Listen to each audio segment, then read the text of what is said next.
Cette année, ce sont elles les stars de la fête du 14 juillet, les stars qui viennent de l'international. Les plus en vue pour ce 14 juillet 2016, ce sont ces guerriers maoris qui ont eu l'honneur d'ouvrir le défilé militaire sur les Champs-Élysées. À leur côté, les troupes néo-zélandaises et australiennes. C'est l'hommage de la France à des troupes internationales qui ont payé un lourd tribut dans la bataille de la Somme durant la Grande Guerre. Pour l'occasion, des officiels internationaux, évidemment néo-zélandais et australiens, sont invités à Paris. Il y a la présence non moins remarquée de John Kerry, le chef de la diplomatie américaine, arrivé avec son homologue français. Pour le reste, le défilé du 14 juillet a tenu ses promesses avec ses attractions désormais familières. Les chars Leclerc, la patrouille de France et le feu d'artifice qui pour cette année va coûter 700 000 €. À propos de montants et de chiffres, il faut retenir que pour ce 14 juillet 2016, ont défilé plus de 3200 femmes et hommes à pied, 212 véhicules, 55 avions et près de 30 hélicoptères. Les attaques terroristes de Paris sont assez récentes pour ne pas entraîner un renforcement de la sécurité. Là aussi, les chiffres sont tout aussi impressionnants. La sécurité à elle seule a mobilisé environ 3000 policiers, rien que pour le défilé. Au total, pour garantir des festivités sans incident, le dispositif général lui nécessite la mobilisation d'environ 11 500 agents. Et puis, pour chanter la Marseillaise, il y a 450 lycéens. Pour finir, la fête a aussi l'occasion de décerner plusieurs dizaines de médailles d'honneur à des personnalités de divers milieux, dont la comédienne française Marion Cotillard.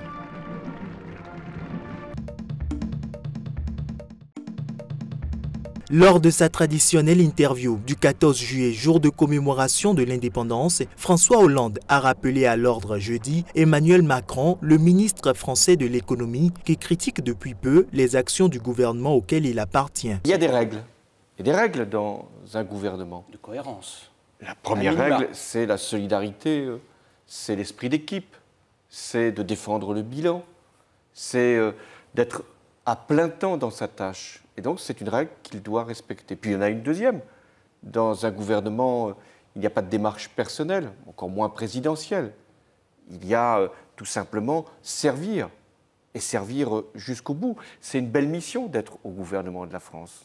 C'est même la plus grande des missions pour un responsable, quel que soit son parcours. Mais vous lui avez déjà lancé un avertissement et il ne vous a pas écouté. Ces deux règles, ces règles essentielles, sont celles de la composition d'un gouvernement. Je n'en dirai pas plus. Respecter ces règles, c'est rester au gouvernement. Ne pas les respecter, c'est ne pas y rester. Pour François Hollande, les règles de solidarité et de nécessité de servir jusqu'au bout doivent obligatoirement être appliquées. Si elles ne sont pas respectées, il y aura les conséquences que je viens d'indiquer, a ajouté le président français.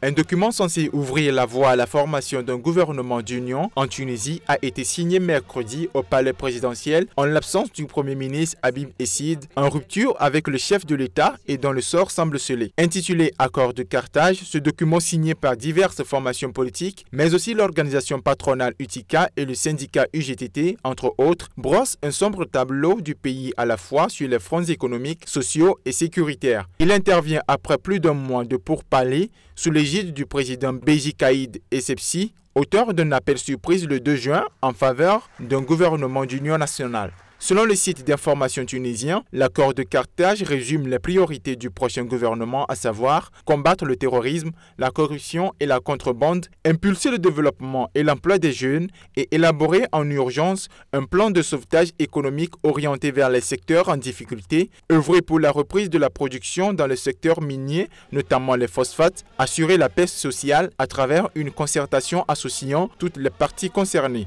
Pour le service du chef de l'État, la Tunisie est entrée dans une étape critique avec la détérioration de la plupart des indicateurs économiques et la menace croissante du terrorisme. Estimant que l'étape écoulée avait vu une hausse du taux du chômage, un recul des indicateurs du développement et la propagation de la corruption et de la contrebande. Si elle a réussi sa transition politique née de la révolution de 2011, la Tunisie, unique rescapée des printemps arabes, n'est pas encore parvenue à relancer son économie. Elle a en outre été frappée depuis l'an dernier par une série d'attaques djihadistes sanglantes.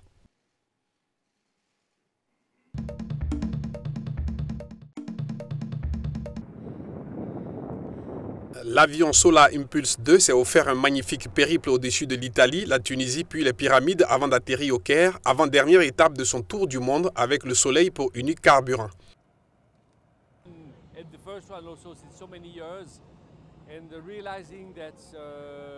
Je pilote cet avion et le premier aussi depuis de nombreuses années et j'ai constaté que le soleil à lui tout seul peut donner tellement d'énergie et la possibilité de voler jour et nuit au-dessus de l'océan et de la mer Méditerranée. J'étais une nouvelle fois impressionné et émerveillé. Je suis vraiment captivé par toutes les possibilités que cela représente.